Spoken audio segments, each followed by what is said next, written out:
नमस्कार, जय श्री राम। प्रिय भक्तों, माघ मास शुक्ल पक्ष की प्रतिपदा से गुप्त नवरात्रि प्रारंभ हो रही है, जिसमें मां शक्ति के 10 महाविद्याओं की पूजा करने का विधान है। हिंदू धर्म में नवरात्रि का विशेष महत्व होता है।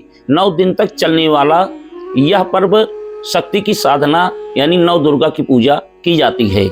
हिंदू धर्म के कैलेंडर के अनुसार साल में वर्ष में 4 नवरात्रि का पर्व होता है। चैत्र और शारदीय नवरात्रि, अश्विन कुमार मास की नवरात्रि और 2 गुप्त नवरात्रि पड़ती है। पंचांग के अनुसार पहली गुप्त नवरात्रि माघ शुक्ल पक्ष की प्रतिपदा से और दूसरी गुप्त नवरात्रि आषाढ़ शुक्ल पक्ष की प्रतिपदा में पड़ती है।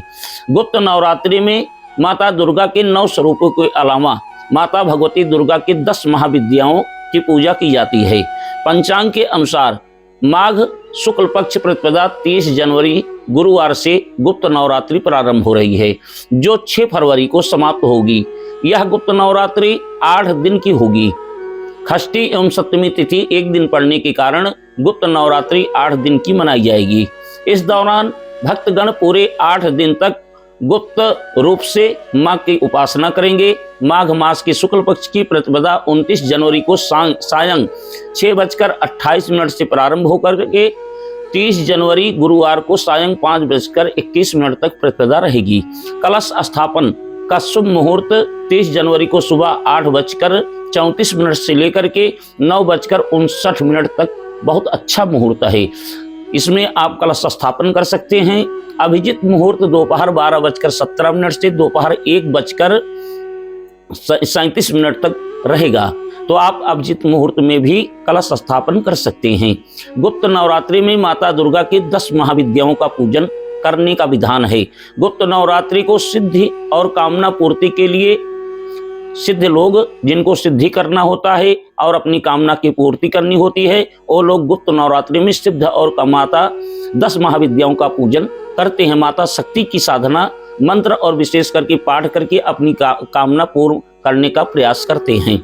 माता जी उनकी मनोकामना पूर्ण भी करती हैं।